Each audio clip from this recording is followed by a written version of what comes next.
Assalamualaikum warahmatullahi wabarakatuh. Bismillahirrahmanirrahim. Hamdan wa thana'an laka ya Allah. Salatan wa salaman laka ya Habiballah. Wa ala alika wa ashabika ya khaira khalqillah.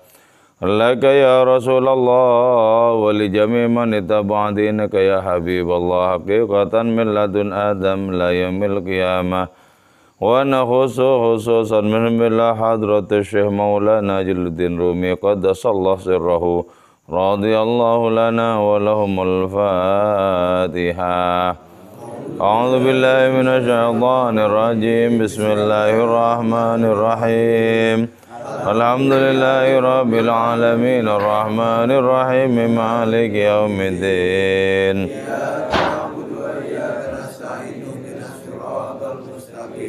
Siratal ladzina an'amta 'alaihim ghairil maghdubi 'alaihim waladdallin. Amin.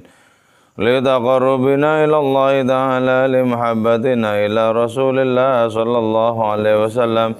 Lisalamatina fid dini wad dunya wal akhirah liqada'i duyunina liqada'i hajatina min hawaijid dunya wal akhirah litaysiri arzaqina halalan thayyiban mubarakan katsiran wasa'a lisihhati ajsadina wa qulubina lishamradina zahiran wa batina lidam'il balaya wal mihan wal fitan wal amrad lasqam limanafi'ina limasalihina لأهل بيتنا وأولادنا وذرياتنا وجوارنا وأصدقائنا وجميع المسلمين والمسلمات والمؤمنين والمؤمنات الأحياء منهم والأموات والعز الإسلام والمسلمين بجودك يا الله بشفاعة نبيك يا الله ببركة أوليائك يا الله بأسرار الفاتحة.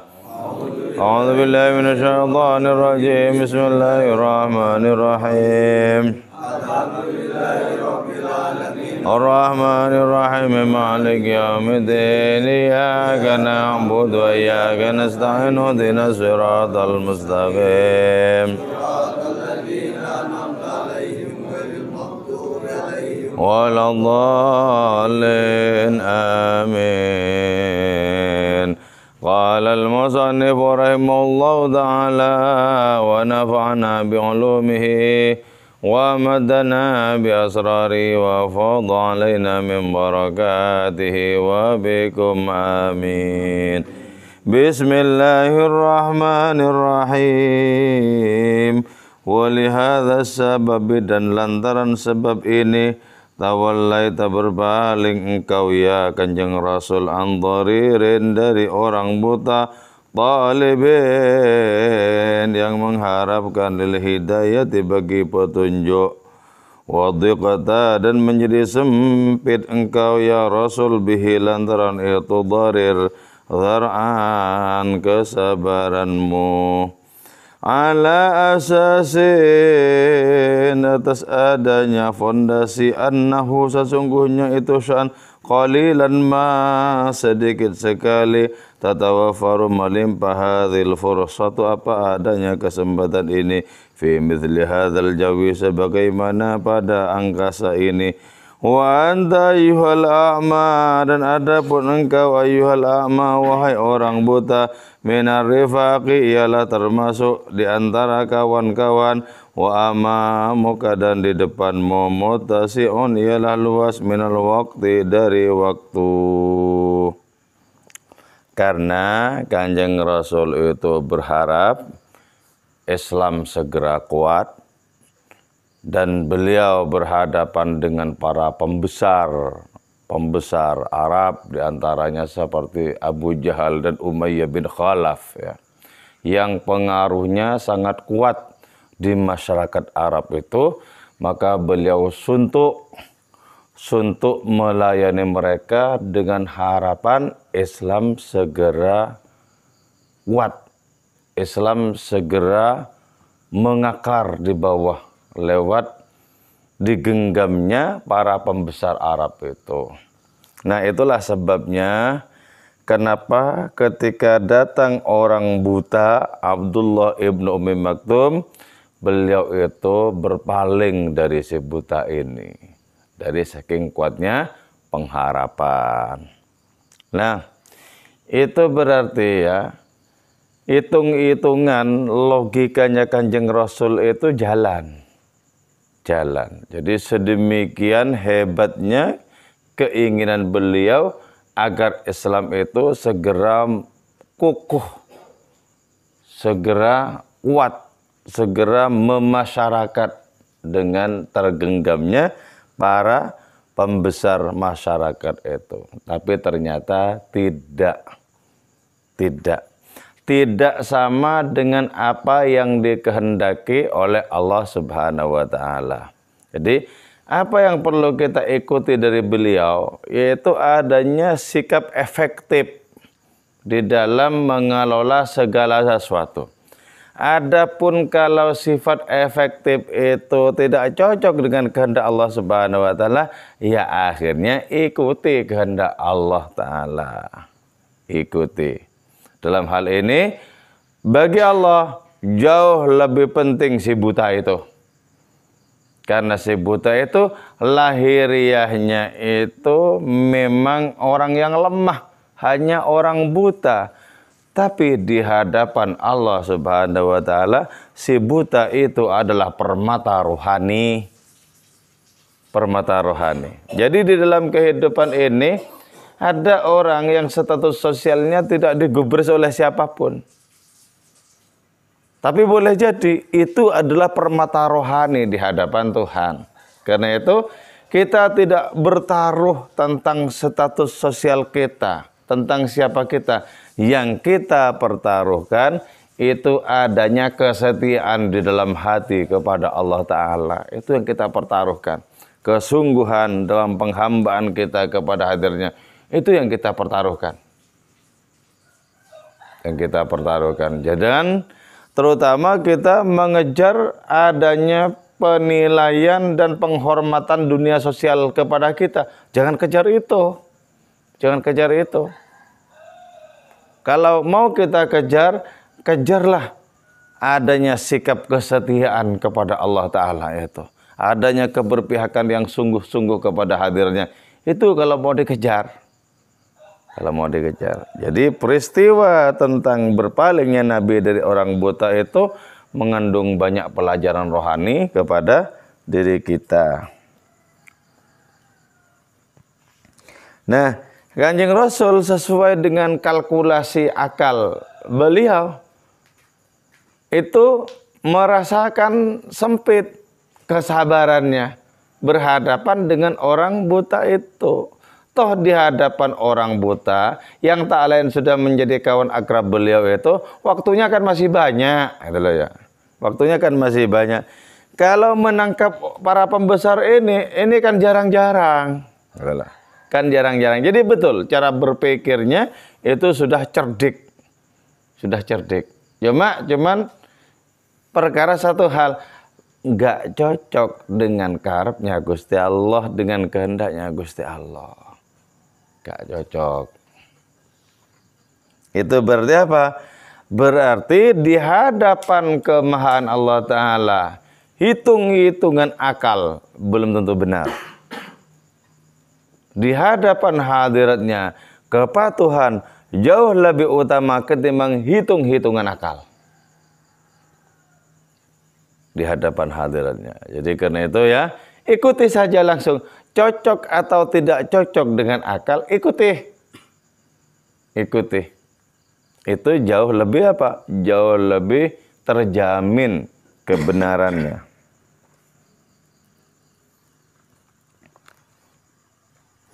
Wa innaka latashqa alayya fi fursatin dhaiqatin wa innaka, dan sesungguhnya engkau orang buta,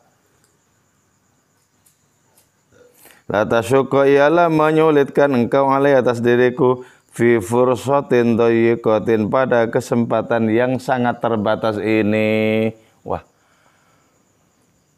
kau menyulitkan aku. Aku tahu engkau itu tulus datang ke sini. Tapi ini waktunya ini sangat mepet. Ini aku pakai dengan maksimal agar bisa ku genggam, bisa ku genggam hati orang-orang dari kalangan para pembesar ini. Jadi ya, oleh Allah Ta'ala dibareng-barengkan itu loh. Adanya kesempatan yang dianggap sebagai kesempatan emas oleh Kanjeng Rasul untuk menggenggam hati para pembesar itu, di saat itu juga kemudian dikehendaki untuk datang dengan tertatih-tatih si buta ini. Waduh gitu ya, engkau itu menyulitkan aku. Ini waktunya sangat sempit. Nanti kalau untukmu, waktu itu sangat luas kok. Nanti kalau sudah tidak genting seperti sekarang ini. Gitu ya. Jadi Allah Ta'ala itu datang dari jalan apa? Dari jalan yang tak disangka. Ini pelajaran kepada diri kita bahwa Allah Ta'ala itu sangat kuasa untuk datang kepada diri kita dengan kehendaknya lewat jalan yang sama sekali kita tidak menyangkanya. Jadi karena itu berhubungan dengan Allah Subhanahu wa Ta'ala itu beri adanya keleluasaan tentang kemungkinan. Tentang kemungkinan. Jangan kemudian menutup satu jalan bahwa ini tidak mungkin Allah menghendaki lewat ini. Jangan. Tidak mungkin menghendaki lewat itu, jangan. Jadi termasuk juga berkaitan dengan kehendak Allah Ta'ala memberikan rezeki kepada diri kita. Jangan dibatasi lewat jalan tertentu di mana kita berikhtiar lewat jalan tertentu itu. Jangan dibatasi. Jadi Allah Subhanahu wa Ta'ala seringkali datang dengan kehendaknya kepada kita lewat jalan di mana kita tidak menyangka-nyangka kehendaknya itu akan datang lewat jalan tadi. Jadi beri keleluasaan batin kita sebagai pintu yang senantiasa terbuka bagi datangnya karunia-karunia Allah Subhanahu wa Ta'ala. Jangan dibatasi itu loh. Jangan dibatasi, misalnya dibatasi hanya lewat kerja ini, dibatasi hanya lewat jalan itu. Jangan. Itu sama saja dengan tidak menghargai kemahaluasan rahmatnya Allah Subhanahu wa Ta'ala. Jadi dibuka selebar-lebarnya pintu itu. Adapun kalau Allah Ta'ala belum memberikan apa yang kita harapkan, bersyukurlah. Sebab berarti itu yang terbaik. Yang terbaik. Yang penting dibuka. Pintu itu lebar-lebar. Dibuka. Jadi perkara Allah Ta'ala mau memberikan sesuatu atau tidak, dialah yang paling tahu itu. Bahkan di dalam konteks kemurahan Allah Subhanahu wa Ta'ala, tidak memberikan sama dengan memberikan. Sama dengan memberikan. Jadi tidak memberikan itu, itulah sesungguhnya hakikat memberikan. Maka karena itu kemudian apa yang disebut sebagai pemberian itu bukanlah datangnya sesuatu yang kita harapkan. Tidak. Tapi belas kasih Allah Ta'ala kepada kita yang jalannya bisa tidak lewat memberikan. Jalannya bisa tidak lewat memberikan. Jalannya juga bisa lewat memberikan. Jadi Allah Ta'ala memberikan atau tidak memberikan, hakikatnya tetap memberikan. Jadi jangan dibatasi ya. Jangan dibatasi dalam pikiran kita bahwa memberikan itu adalah aku menerima ini, aku menerima itu. Jangan. Allah yang Maha Tahu. Boleh jadi kita tidak menerima ini dan itu yang terbaik. Dan kalau itu terbaik, bukankah itu juga memberikan? Nah itu. Wa ana adapun aku Kanjeng Rasul ansahu kayalah menasihati aku kepadamu la an ghadabin, bukan karena marah, au jidalin, atau karena ingin mendebat. Jadi kau itu merepotkan aku di waktu yang sangat sempit seperti ini, di mana waktu itu aku pakai sepenuhnya untuk menggenggam hati para pembesar, kau malah datang kepadaku. Iya, memang aku akan menasehatimu. Bukan karena aku marah, bukan karena aku ingin mendebat. Murni akan menasehatimu. Tapi waktunya itu loh. waktunya. Jadi Allah Ta'ala menghendaki agar si buta itu datang di saat-saat beliau itu sangat perhatian kepada para pembesar. Memang di style begitu, di skenario seperti itu memang.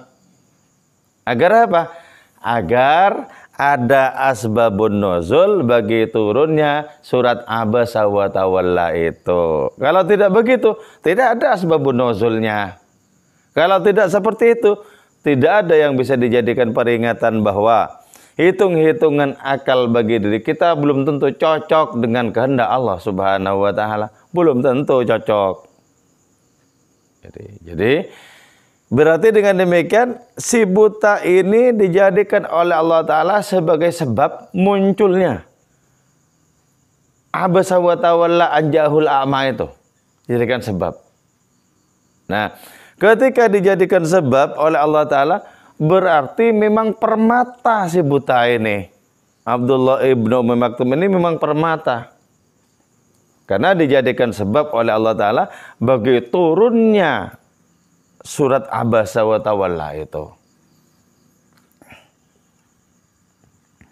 Wa ya Ahmad, wahai Kanjeng Rasul Nabi Muhammad sallallahu alaihi wasallam, inna hadza dharir, sesungguhnya orang buta ini indallah di sisi Allah afdalu, ya lebih utama min mi'ati kaisar, dari 100 kaisar. Si buta ini walaupun berjalan dengan tertatih-tatih, sesungguhnya jauh lebih utama ketimbang 100 kaisar, 1000 kaisar, 1.000.000 kaisar yang tanpa keimanan di dalam diri mereka. Lebih utama. Jadi ya, pakailah paradigma Allah Ta'ala di dalam memandang orang. Jangan memandang orang itu berdasarkan kelas sosial. Jangan memandang orang itu berdasarkan kelas materi. Jangan. Pandanglah orang-orang itu dengan paradigma Allah Subhanahu wa Ta'ala, bagaimana dia memandang hamba-hambanya itu. Nah, kalau seperti itu, nanti kita ketemu dengan orang yang nasib sosialnya jembel, kita tahu bahwa orang itu cemerlang, tetap kita memberikan penghormatan yang sepantasnya. Beda dengan orang yang tidak tahu bahwa si jembel itu hakikatnya adalah raja rohani, maka tidak akan pernah memberikan penghormatan karena penglihatannya hanya tertuju kepada dimensi lahiriah belaka. Padahal betapa banyak orang yang jembel, orang yang rombeng itu sesungguhnya mereka adalah raja-raja rohani. Jadi karena itu berlindunglah kepada Allah Ta'ala dari hanya memandang dimensi luarnya manusia belaka. Di zamannya Nabi Musa ya, di zamannya Nabi Musa itu ada seorang waliullah itu yang belepotan debu dan orang-orang mengiranya sebagai orang gila. Bahkan ketika si belepotan debu ini, sang kekasih Allah Ta'ala itu meninggal, Nabi Musa enggan untuk menyolatinya. Sampai akhirnya datang kritik Allah Ta'ala kepada Nabi Musa. Musa, walaupun si rombeng itu belepotan debu, itu kekasihku Musa. Kekasihku. Dengan doa-doanya, maka aku menurunkan hujan. Dengan doa-doanya, aku menurunkan rahmatku kepada umatmu. Jadi, kalau kelas raja rohani semacam Nabi Musa saja itu masih belum bisa menembus pedalaman dari seorang yang rombeng, gitu ya. Apalagi kita. Jadi karena itu hati-hatilah dalam memberikan penilaian kepada orang, jangan hanya berhenti pada penglihatan terhadap dimensi lahiriahnya belaka, jangan. Jadi berbaik sangkalah bahwa manusia itu diciptakan, dilahirkan dalam keadaan suci. Berbaik sangkalah.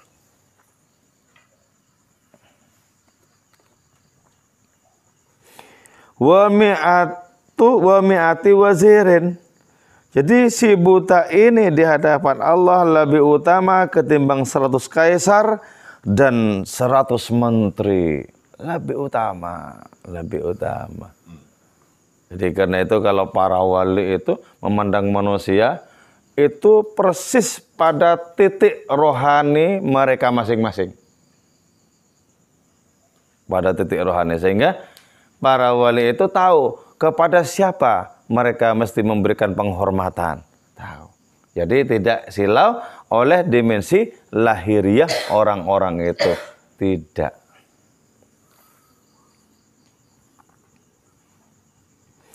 Fahaya maka marilah tadhkurun nasa ma'adin.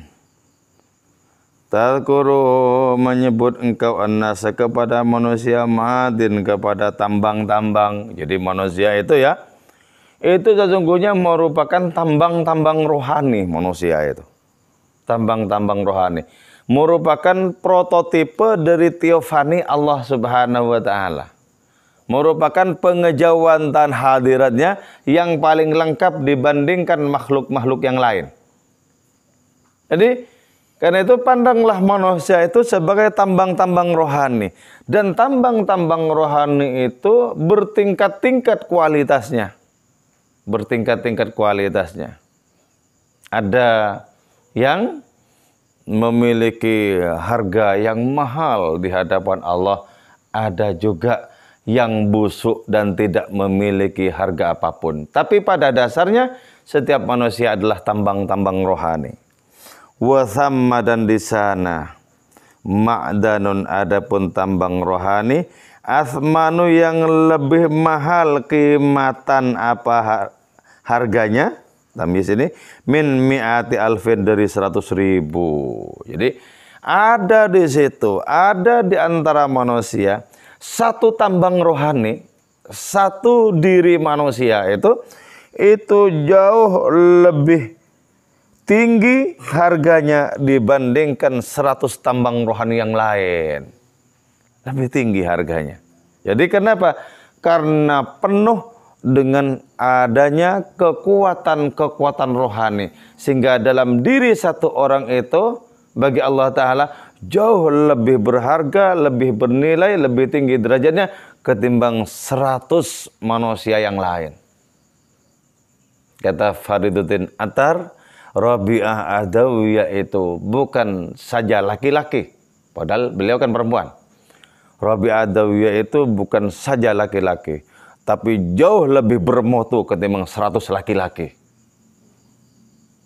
Dari ujung rambut sampai ujung kaki, belepotan penderitaan demi menanggung percintaan dengan Allah yang Maha Rahman. Perempuan lahiriahnya, tapi lebih bermutu dibandingkan 100 laki-laki.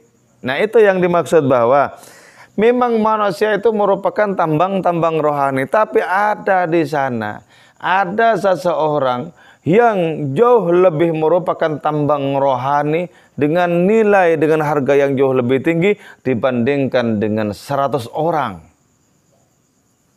Jadi karena itu, maka ikhtiar kita adalah bagaimana kita berusaha sebagai tambang rohani, kita memiliki nilai yang mahal, harga yang mahal di hadapan hadiratnya. Kapankah tambang rohani kita menjadi mahal? Ketika hidup kita murni berisi kesetiaan kepada hadiratnya, murni berisi keberpihakan kepada hadiratnya. Mahal kita. Sebagai tambang rohani itu mahal. Mahal. Jadi karena itu, jangan pertaruhkan diri kita untuk segala sesuatu yang selain hadiratnya. Kalau mau mempertaruhkan, pertaruhkanlah diri kita hanya untuk merebut cinta dan ridhonya belaka. Wa ma'danul yakut wal aqiq al maknun. Adapun tambang dari permata yakut, wal aqiq dan aqiq al maknun yang tersimpan, aqyamu ialah lebih berharga, mimmiatil alaf dari ratusan ribu, min manajimin nuhas dari tambangnya tembaga. Jadi ya, tambang permata, tambang yakut, tambang akik yang mulia itu, tambang dari batu-batu mulia itu itu jauh lebih mahal dibandingkan tambang tembaga.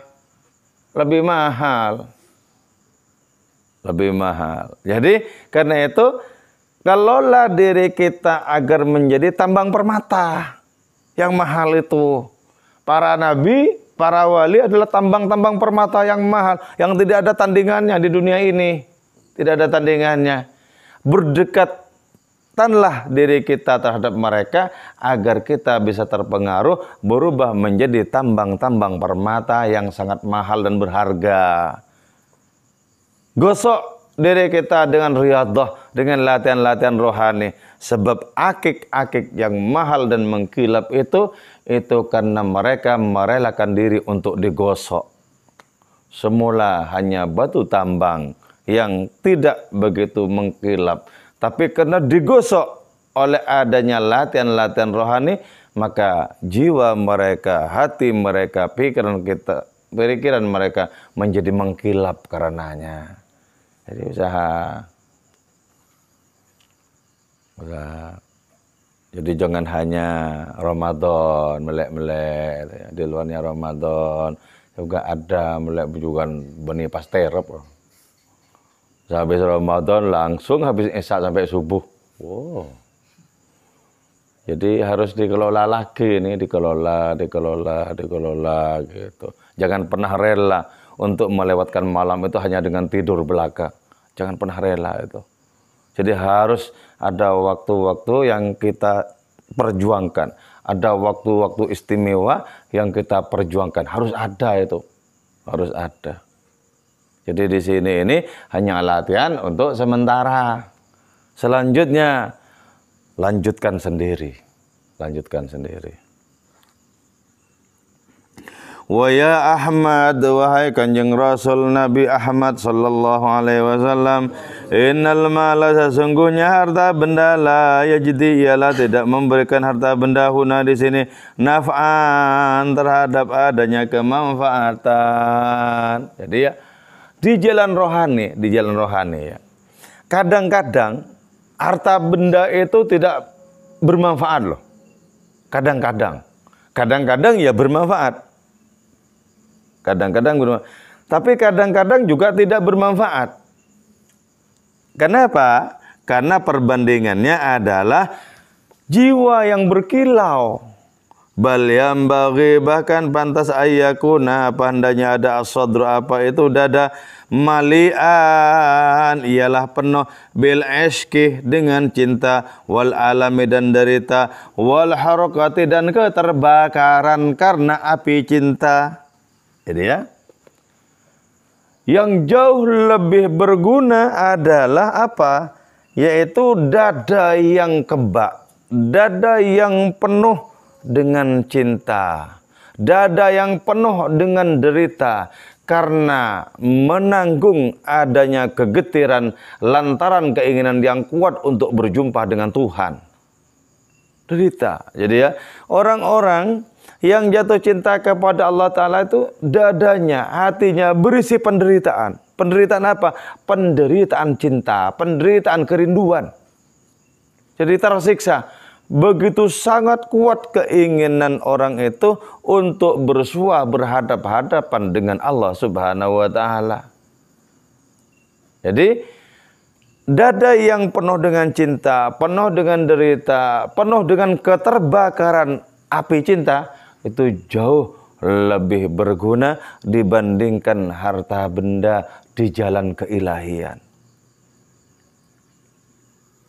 Jauh lebih berguna. Ya, itulah sebabnya Kanjeng Rasul itu di mana-mana berusaha untuk membakar orang-orang yang dijumpainya dengan api cinta. Dibakar dengan api cinta.